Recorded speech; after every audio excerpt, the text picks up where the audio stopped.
Hey game makers, Nelderson here. Yesterday I released my new metrics API module, and I want to go over it really quickly in this video.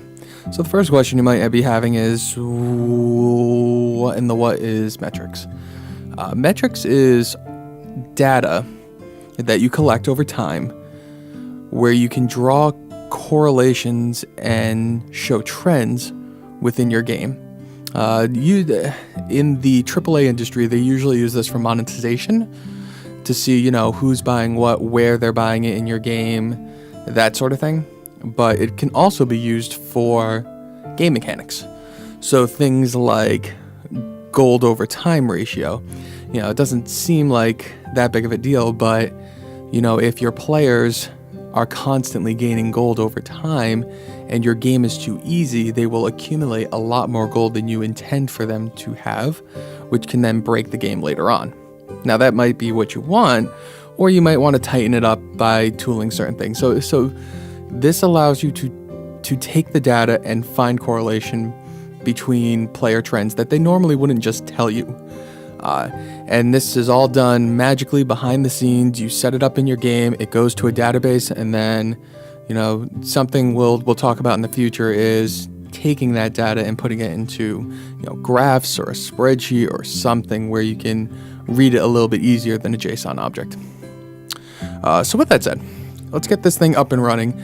This is going to be really straightforward, guys. We're not going to go nuts into this. It's really one thing to configure, one thing to get going. So really quick, I wanted to go over, in my MV online system.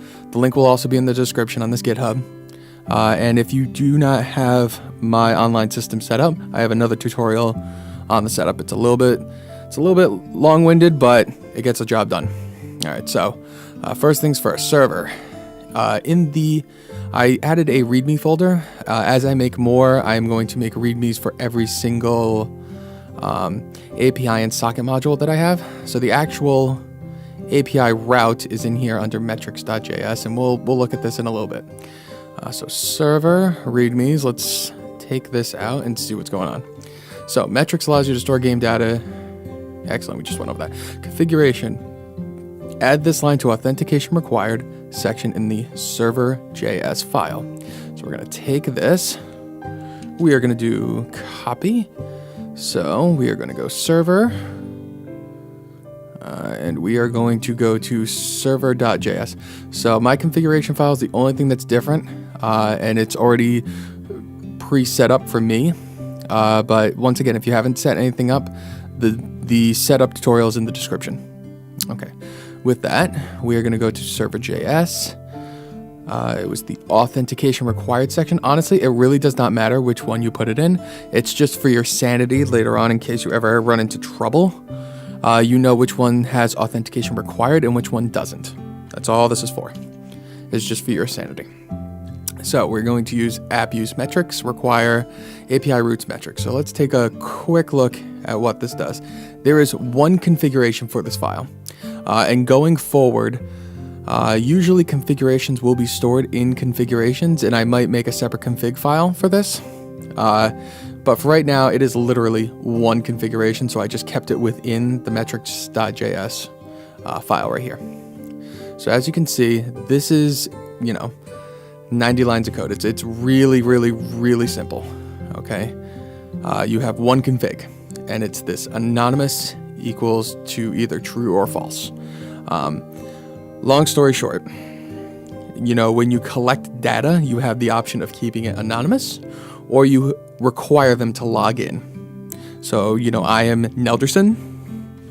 If I want to gather information for Nelderson and have everything displayed that Nelderson has done, and I want to know what Nelderson has done, you would keep this to false. Anonymous also brings up the other question of you have to have the login system in order to use the anonymous false. But with anonymous true, this allows people who, not necessarily are going to use an online system. They don't want to make a PvP paddle system, or they don't want to make a chat system or anything along those lines. They can use just this metrics.js in their own game if they're really serious about development and their trends in their own game. And you can even add this to your game after the fact. You know, after you release it, you come out with a new version with this system, and you're pretty much essentially putting hooks into your game to get all this data to see how your players are playing the game. So this is why I put this to a priority, why it's one of the first ones that is coming out, is because I really want you to be able to, I really want everyone to be able to utilize this, okay? Because I think it's important.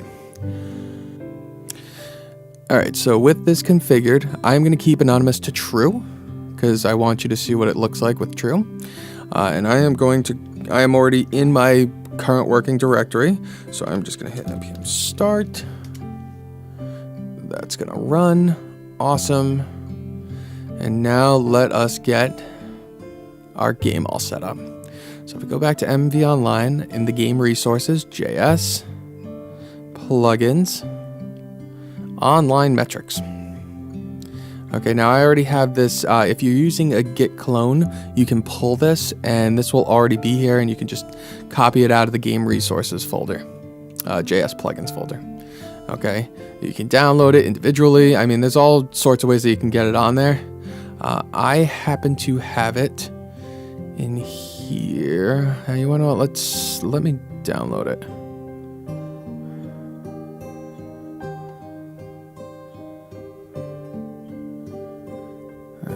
You want to what? I got a better idea. All right, let me just copy this. I'll give you even another way to do this. So this is my project, which we used last time to set everything up. Plugins. We are going to do a new file, and I'm going to name this online metrics, and it really doesn't matter what you call it. All right, just make sure that's correct. Okay, so we're going to save that. We're in our project. Alrighty, so let's get MV up and running. All right, so project 6 is already here. Let's add it now. So online metrics. And once again, this anonymous, true or false. That is really the only thing to configure straight off the bat.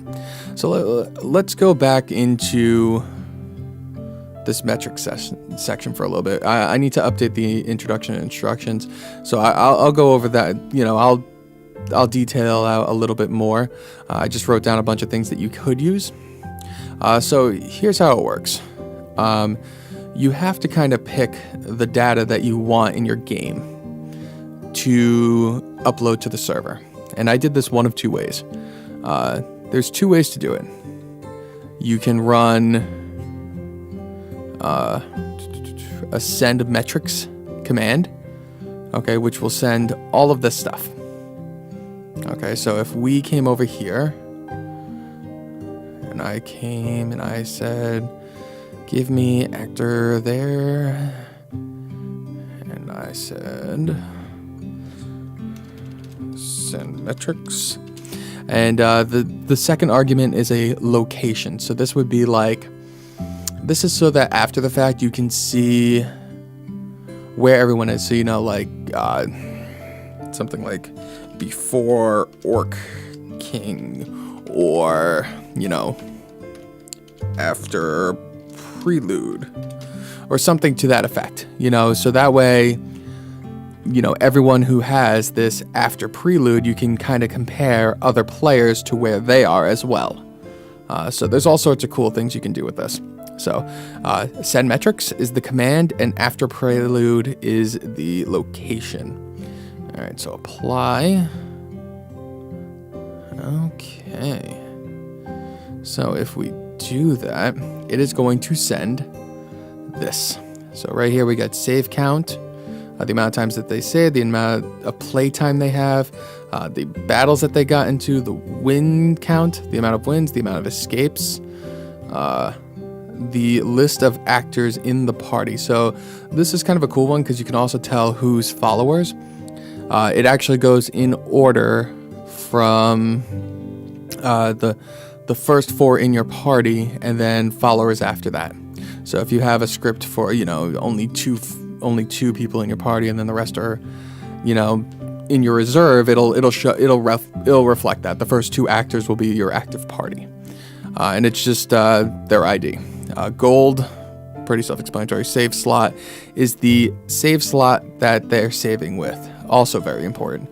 You know, if you see someone having a ton of save slots and not a lot of play time, it might be something where you have too many choices in your game or something along those lines. But it also tells you how dedicated your players are. You know, if they're on their 5th or 6th game, you know, they've clearly played your game a few times as opposed to the first time through. So you can, you know, get trends for, you know, especially if you have anonymous to false, you can actually track a player and how well they have done over, you know, time with this save file ID. So the first game they did, you know, XYZ, the second game they did X, you know, Z1, Z2, Z3, etc. Alrighty, so we're going to leave that the way that it is. And I'll go into, there's another command that we could use, and the other one is send metrics. So I'm gonna detail all of this out in the instructions as well, but really quick. Okay, we're gonna do that. And this is going to be a script call. And it's going to be a game system object, or a function, I should say. Game system function, send metrics. Okay, and it's gonna hold a data object. So really quick, let me just expand this out. Okay, and it's going to be very similar to this. So, you know, it's as if I'm just going to copy and paste just to show you how this would go in. Okay. All right, something along this line. Okay, where this can really get, where you would really want to do this, especially, you might have a lot of variables in your game, a lot of game variables. You can actually call this one right here, game variables dot value. So let's say that you have, oh god, I'm trying to think, like a fish variable or something along those lines, and you want to set it equal to variable 2. Or I mean, you want to get the value of 2 and you want to set it as your fish variable. Remember your punctuation all along here, so you have commas after standard object notation. I'm sorry, wow. Commas after every value, and keys have colons. Wow, there we go. Have colons after them. So you want to do fish variable 2, and then you want to do, you know, Pokemon or something. Like, it really doesn't matter what you want. It's completely up to you. My only suggestion is to keep it as, once you have this kind of set up, you know, so Pokemon is value 7 or whatever, you know, and value 7 has like your selected Pokemon. I don't know. Whatever kind of game you want to do, you could make this to your game. Once you have this, this is going to be a nice copy paste, throw it into whatever event you want. And when you do this, I would also highly suggest a location. So, location of some sort so that you know where you are. Prelude. Okay. Just so you have an understanding of where you are. And there is a limit to this, so be aware of that. Alrighty. But I mean, you can really put it all together if you really want to. So there's ways of getting it done. All right. So location, kind of everything that we're going with. Just remember, the more information that you have, the quicker your database will fill up. So because we only have the MLab for half a gigabyte, it might be worth looking into something like a local host somewhere, where you have more space on your hard drive or something like that for MongoDB. Just something to keep in mind if you're going to go nuts with this. But this is not a noob-friendly kind of thing going on here. But it's very powerful. You can put a lot of data in here. You can get a lot of statistics. And this is just, map kind of stuff. You could really go nuts with battle variables, like how many times each skill has been cast. And I mean, you could go absolutely nuts with everything here. Okay, let's roll. All right, you know what? Let's disable login because I have anonymous set to true. Yep, I have anonymous set to true. So let us not force login on startup.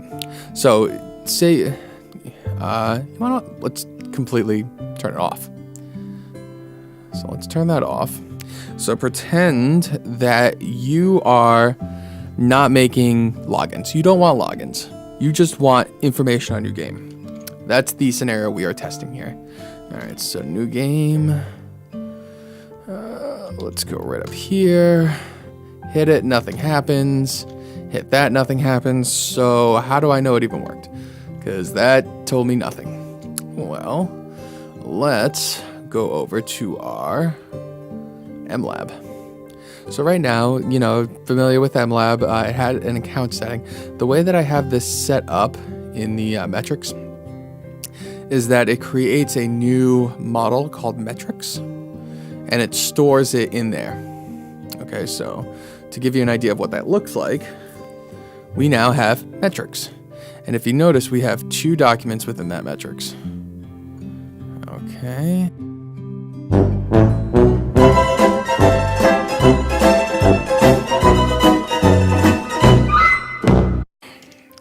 All right, let's try that again. I had to fix that. My apologies.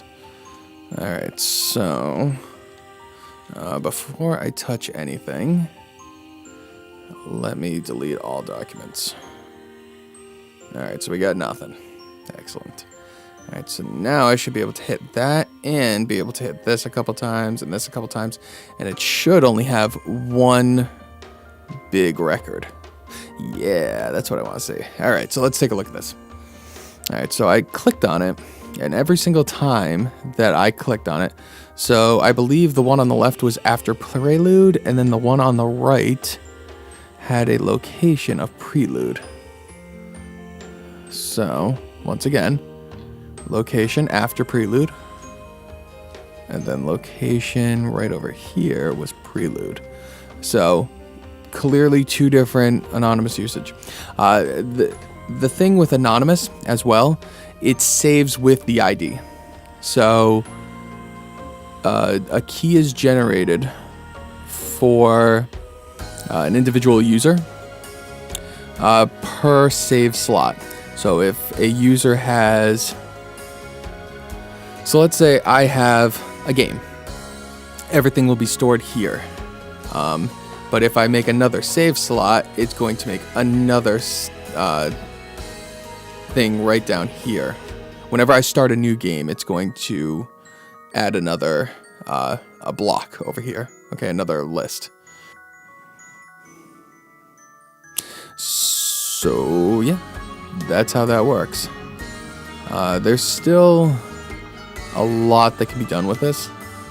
And like I said, I have to update all this, and I kind of just realized that I had to update this. I mean, I fixed it on the fly, but I want to make sure it all works now again. Really quick, before I run away on this, let's change anonymous. So anonymous equals to false. Let's talk about this for a second. You have to be logged in order. You have to be logged in order to post. So let's turn anonymous to false. Okay, just so we can see what's going on here. So I turned anonymous to false. And then we also need to do that within the metrics.js. All right, let's restart our server. Okie dokie. Alright. All my metrics. Alright, so if I did everything correctly, type in my stuff correctly, it should. So I just clicked one apiece. It should be prelude and then after prelude. And just to check, we now have username, email, Nelderson at gmail.com. So, you know, to show you the difference, the anonymous just had a UID and then data. It just had a unique ID and data, and that's it. That's all they were identified by, as their unique ID. Whereas the non-anonymous has my name, has my email, and has all my data for this save file. It'll also create different. No, never mind. It won't. It'll keep everything within this Nelderson username because it'll all go by username. So, yeah, and as you can see, prelude and after prelude. So it has absolutely everything.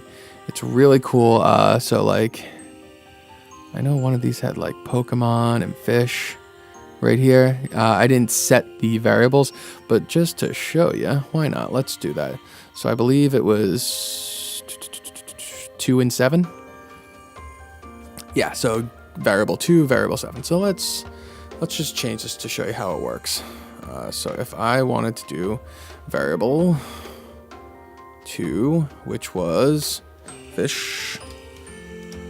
All right, let's make that 100. Okay. And let's say Pokemon. So variable 7. Gotta catch them all. All right, and let's say we're going, original 151 Pokemon, because that's how I roll with Mew and Mewtwo. Okay. Oh, is it 151 or 152? Oh, God, this is gonna hurt me. I believe it's 151. So yeah. So, game variable 7, we made 151. Game variable 2, we're setting to 100. All right. So if we run this, I'm gonna keep the anonymous to true. Son.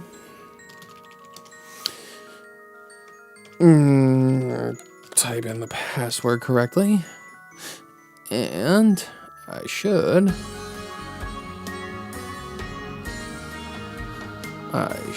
be able to refresh this, and Pokemon 151, fish 100. So as you can see, I mean, this can be pretty powerful. So this is just, raw data. Reading it like this doesn't help much. And we'll spend another day going over different ways to get this out.